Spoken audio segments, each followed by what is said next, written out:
Hey there, I'm Caden Rains and welcome to my basement. Today we're continuing Animal Crossing August with another Animal Crossing set, that being the Able Sisters clothing shop. This is another small building from a medium-ish build, and it is a little different than what we've seen before with the house or building builds from this theme. So why don't we take a look at the minifigs and then the different aspects of the building, because it does have, like I said, a little bit of a different from like what we saw at the plaza and whatnot. Then we'll find a place for it on the table. All right. So here are the two minifigs that come with this set. One being Mabel, one of the Able sisters, and she's a little hedgehog. So when we get around to the Sonic the Hedgehog sets that I have, they can be friends or something, or maybe the family. We'll see. I do like this fig for a couple of reasons. One is I have a fondness for blue hedgehogs, so that's just kind of cute. But also, unlike the majority of figures in this theme, Mabel here gets a little leg covering in one of the small skirt pieces, the plastic ones. And this is what I think they should have done for more figures in this line. In fact, Mabel here is probably one of the ones that, while she needed something, I don't think this was necessarily the right piece for it. This is the piece that I would have put on Bunny from the last set we looked at. Instead, I would put a small cloth piece to finish out the apron. But, you know, this is better than nothing, so it gets points there. And while this head is kind of unique, there were two other characters that they could have just done a recolor on from this line, and those being the other two Able sisters. And they make a reference to them in the set that we'll see in a minute, but they haven't made them, and it kind of looks like we're never going to get them. But that's just an unfortunate side effect of these kind of cross IP promotion kind of things. Our other figure is Sasha, another rabbit character. Oh, well, there goes Sasha. It uses the same head as Bunny that we saw last time, but obviously with a different color and paint job, or print, or however you want to think of it. And the default torso is this like Letterman jacket looking thing, but because this is a clothing shop build that we're going to see in a moment, there are other options that we have for Sasha, and I guess technically Able, but Sasha's the customer, so you can dress this rabbit up differently, but this is the default look the instructions tell you to go. So as far as these figures go, I prefer Mabel, the Able sister, and Sasha mostly because, like so many others, it doesn't seem like the outfit goes down far enough, and that's just me.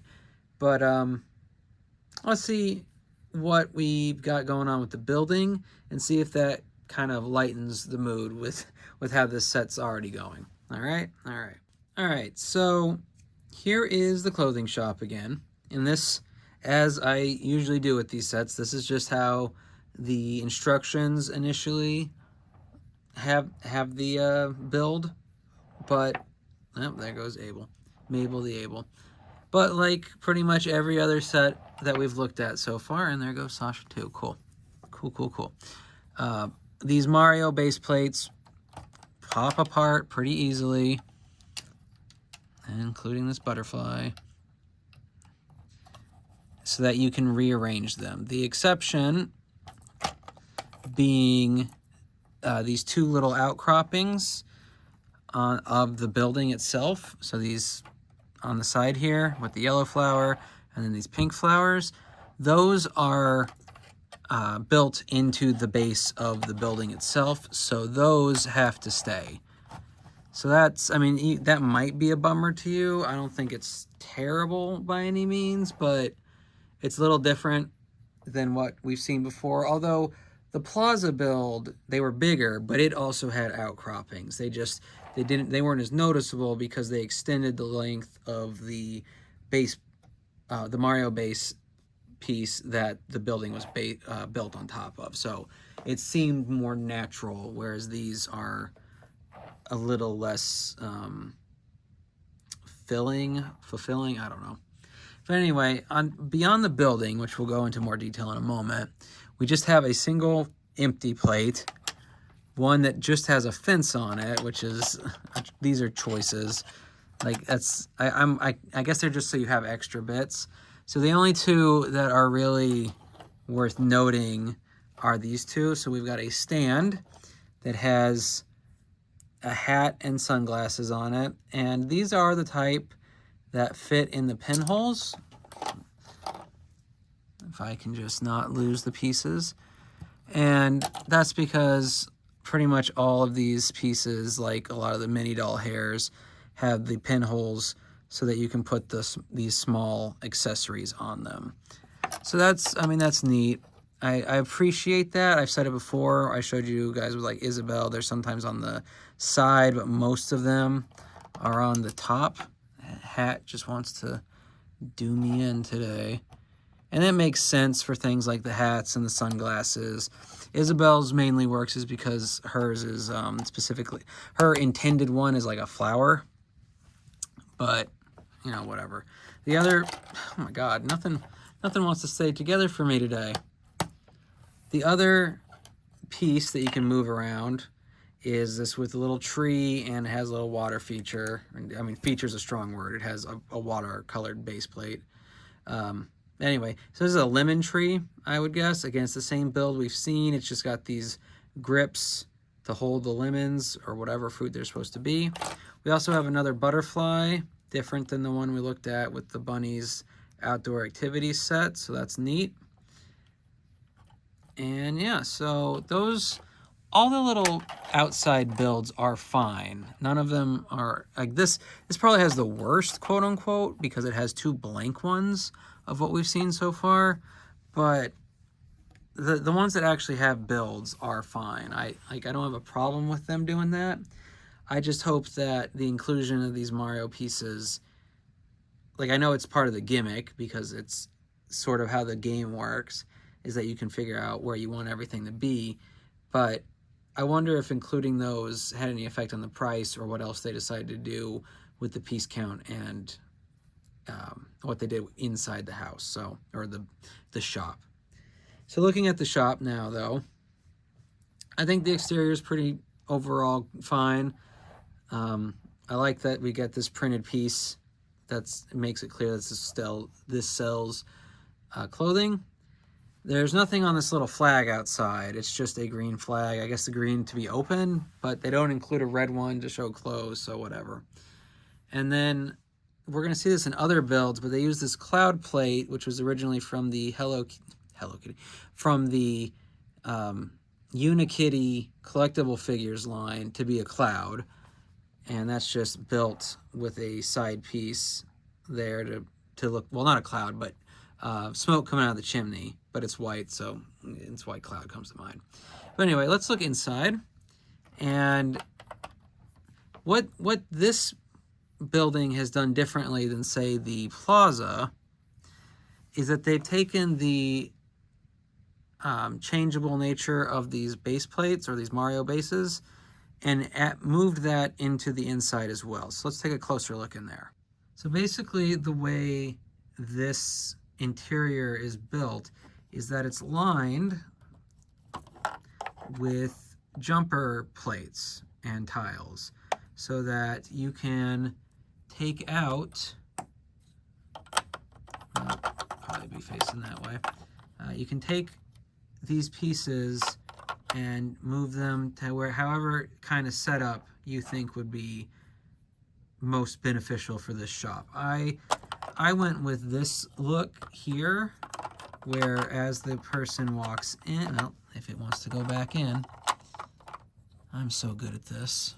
Okay, so as the shopper walks in, you've got a little sign here, you've got some pants on display, and then two more shirts, which I don't think this pink hoodie is unique, but the this yellow one might be unique to this set.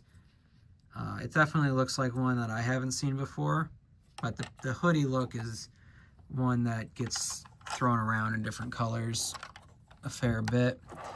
We've also got a sewing machine build with some fabric and scissors. I think this is a pretty good representation of a sewing machine. It's simple, but most people would guess pretty easily that's what it's supposed to be. And then there's also a checkout register here for buying the clothes with another one of those coin pieces that I wish there were more of throughout this theme. We've only, let's see, there's one in this set, there's 2 in Leafs, there's like 3 in the bunny set, so that's like 6 out of all the sets we've looked at so far. I don't know, I feel like there should be more, but I think this setup's good because you know the person can come in looking around at stuff, and while they're doing that, Mabel can be working and then just turn to the register to check out the person when it's time. However, there is one other bit inside, and that's on this interior wall, and that's where this print is. And this shows Mabel with her other 2 sisters. So it would have needed a pink and brown figures or versions of those heads, but you know, we didn't really get many sets. I think we got like 1 set for the summer wave, and it wasn't even this year, and it wasn't even like a minifig set. And then it's rumored that this line isn't going to be continuing at the start of next year, which is usually not a good sign for the way Lego puts out sets. So we'll probably never get her sisters, which is a shame, but I think I'd be more torn up about it if I played these games more than I have. So this might be one of those times where I can actually look past an issue like this, but that's going to be on a personal basis. Do I think this is an alright set? Yeah, it's pretty good. You know, I said with some of the other, like the Plaza set, I do wish these buildings were a little more complete, and I know facades are the most common type of building that Lego puts out, and this one is a lot deeper than the Plaza, so this gets a lot of points from my personal likes in that regard, but it also loses points in the fact that they gave us 2 bases and basically no reason to use them. So it hits and misses in a couple different ways, but it's not bad. I like it better than the bunny set.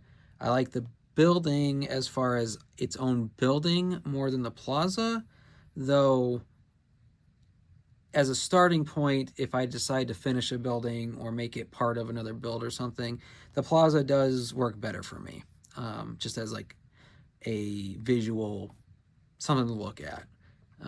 Plus I can do a furry Back to the Future thing with it, so that's cool, quote unquote. I don't know, you tell me down below if it's cool to reenact a scene from the first Back to the Future movie with Animal Crossing minifigures. You decide, or not. I don't know. But anyway, let's find a place for this set for now. Again, like I mentioned with the last one, it will probably not be a permanent spot, but I would like to put it out until I figure out what the permanent spot's going to be. So I'll see you at the table. All right, so here's where I've put the Able Sisters clothing shop for now. Like I mentioned before, this little road, it will probably not remain here for long, but it gives a sense of flow, I suppose. So, you know, it's fine for now. And since I put the birthday stuff on one side of the road, let's put some shops on the other so that Julian can buy some stuff with his birthday money or whatever. So again, this is a fine enough build. I like it more than, like I said, the bunny set. Although I did put the little water piece over here because it didn't make sense to be on this side of the base plates. But yeah, I like it enough. And while I like it enough, and I think it's a neat little build for this area, whatever this area is going to end up being. So there you go. Let me know down below if you have the Able Sisters clothing shop and what your opinion on it is. Are you more warmer or cold on it than I am? I'm kind of lukewarm on it, warmer than cold. I was colder on that set for instance, but I don't mind it. I just know that if I'm in the future, like with most of these Animal Crossing sets, and the plaza included, that I will need to expand it or build it into something else in order to appease my anti-facade OCD, because that just doesn't do it for me. It's why I prefer the modulars, because with their enclosed buildings. So anyway, like I said, let me know down below what you're thinking. Otherwise, though, I hope you had a good time in my basement today. Like and subscribe if you haven't already, and I will see you in the next one.